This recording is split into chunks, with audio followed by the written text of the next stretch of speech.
everyone, and welcome to Wyoming Watch. My name is Alyssa Tolman. I'm the local government and business reporter here for the Wyoming Tribune-Eagle. Today's podcast will cover some of the highlights of last Saturday's 250th July 4th celebration at the Wyoming State Capitol. The music you are hearing now and throughout this episode is from what was one of my favorite performances, and that was the Wyoming National Guard's 67th Army Band, which played many songs leading up to Governor Mark Gordon's opening ceremony. Thousands of people gathered for the celebration, and it was obvious from just a glance at the schedule beforehand that a lot of planning had gone into making sure there was something for people of all ages and all interests. From presentations about Wyoming's George Washington elm tree and a one-act play about Susan B. Anthony's trial, followed by a chance to visit with 24 remarkable Wyoming women, to ceremonies celebrating the Youth Civics Program, We the People, and dedicating a time capsule to be opened in 2090, the day was packed with learning, music, static displays, and so much more. To kick off the day's festivities, the Wyoming National Guard presented the colors, sang the national anthem, and treated attendees to a flyover.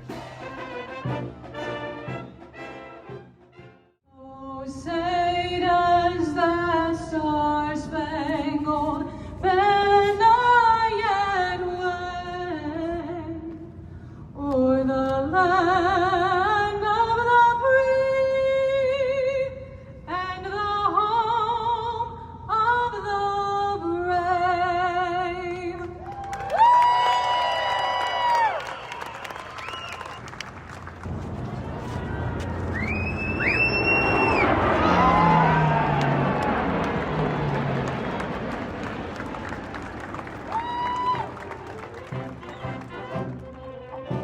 Among the thousands in attendance, of course, were state and local politicians. To start off the governor's opening ceremony, Cheyenne Mayor Patrick Collins spoke on the city's role in American history.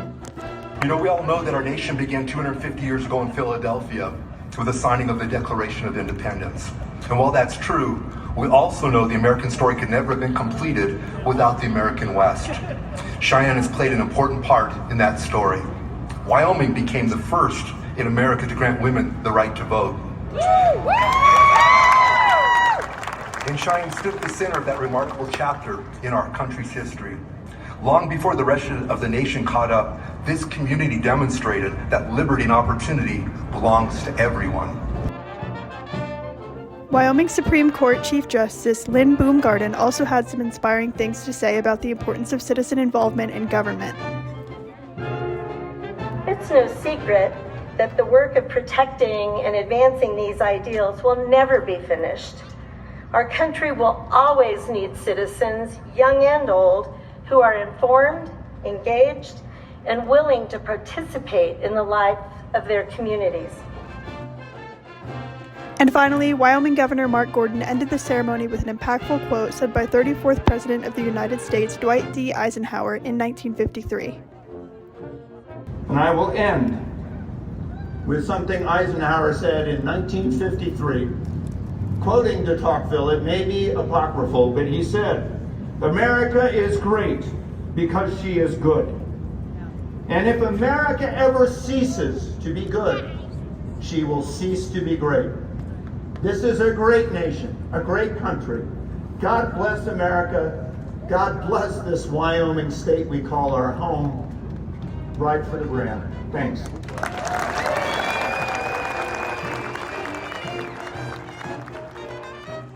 Another event I found incredibly cool was the sealing of a time capsule that is not to be opened until 2090 on Wyoming's 200th anniversary of statehood. The ceremony is continued from a tradition dating back to 1887, when Wyoming Masons laid the Capitol's original cornerstone. That cornerstone was reopened during Wyoming's centennial in 1987 before being rededicated in 2019.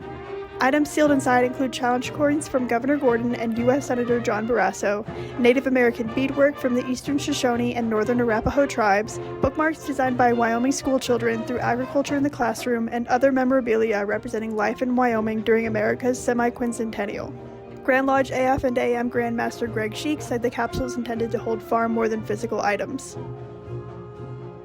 Today, we place into the time capsule a record of who we are at this moment, what we value, what we believe, and what we hope will endure.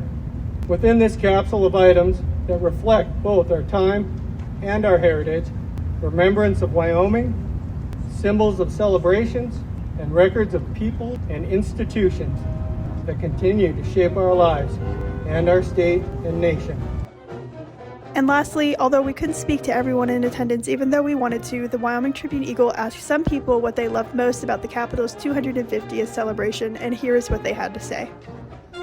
We're taking a big road trip, we went through Montana, now we went through Idaho, here in Wyoming, and now next is Colorado, so. Yeah, we wanted to spend the 4th of July somewhere, and so we thought this would be the place to be. I love the sense of community and a celebration of patriotism and the ability to get together in the way that we're doing it today and celebrate our country, I feel like can only be done in Wyoming. So as Wyoming joins the rest of the nation in celebrating America's 250th birthday, you can see Saturday's events at the Capitol served as both a reflection on the country's past and a reminder that its future is still being written by each and every new generation. And now, here's our arts and entertainment reporter Taylor Staples to talk about this week's upcoming events.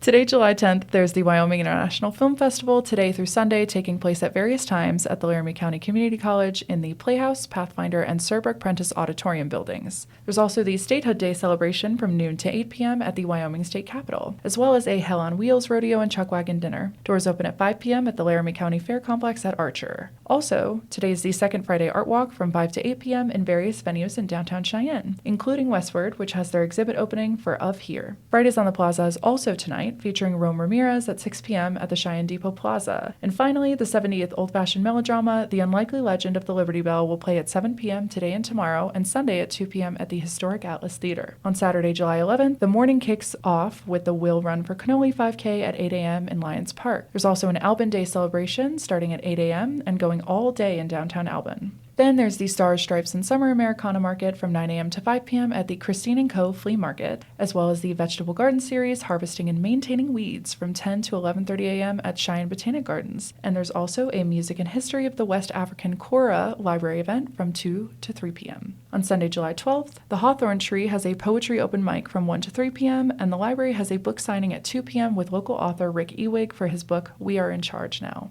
On Monday, July 13th, the library has a Page Turners Tween Book Club event from 4:30 to 5:30 p.m. On Tuesday, July 14th, the Cheyenne Women's Connection has an event titled Rising from the Ashes from 9:30 to 11:30 a.m. at the Red Lion Inn, and the library has an adult craft event on paper quilling from 1 to 3 p.m., as well as from 5:30 to 7:30 p.m. At night, there's a Benjamin Todd and the Inline Six concert at 7 p.m. at the Lincoln Cheyenne, and there's a members-only Summer Movie Nights event at sundown at the Cheyenne Children's Museum. On Wednesday, July 15th, there's the 3rd annual Recover Wyoming Sandwich Social from 11 a.m. to 4 p.m. at Recover Wyoming, as well as a Lucha Libre event from 3 to 7 p.m. at the library. Finally, on Thursday, July 16th, the Cheyenne Frontier Days Western Art Show and Sale opening reception takes place at 3 p.m. at the Cheyenne Frontier Days Old West Museum. Also, there's a Digging into Deep Time Wyoming's Fossil Legacy event from 6 to 7 p.m. at the library, and an Outrighting the Devil movie premiere at 7 p.m. at Wyo Movies.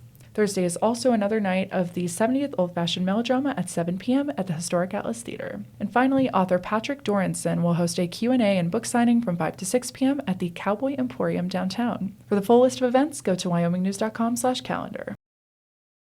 And now, here are our top headlines from this past week. First, the Cheyenne Board of Public Utilities has identified Goat Systems LLC, a contractor working on Meta's in-progress data center campus in the High Plains Business Park, as a source of a discharge that introduced the bacteria Cupria vitis gaillardi into the city's wastewater treatment system. Frank Strong, BOPU's Engineering and Water Resource Division Manager, told the Wyoming Tribune-Eagle last Thursday that the contamination was discovered during routine testing in February. Next, former teacher John Scott entered a deferred guilty plea last month to misdemeanor unlawful contact following a physical altercation with a student at McCormick Junior High School. The incident took place during the afternoon of March 4th and involved Scott, who was a math teacher at the school at the time. He approached and grabbed the student outside of the school and injured the student, according to court documents. Scott caused 4 scratches ranging from 1 to 3 inches long on the student's shoulder and neck. The guilty plea entered June 19th vacated Scott's trial, which had been scheduled to begin August 11th. He will serve 12 months of unsupervised probation and will also pay $150 to Wyoming Crime Victims Compensation Fund. And And lastly, Reed Reisner, a candidate for Wyoming's lone seat in the U.S. House of Representatives, issued a press release Tuesday condemning recent threats and harassment directed at him and his family. Reisner shared a video recording on Facebook of the most recent threat, a voicemail, which used explicit language and made the statement, "You might want to check your brakes." The press release, headlined "Reed Reisner Condemns Death Threats on Campaign Trail," detailed the hundreds of threatening messages throughout the course of the campaign.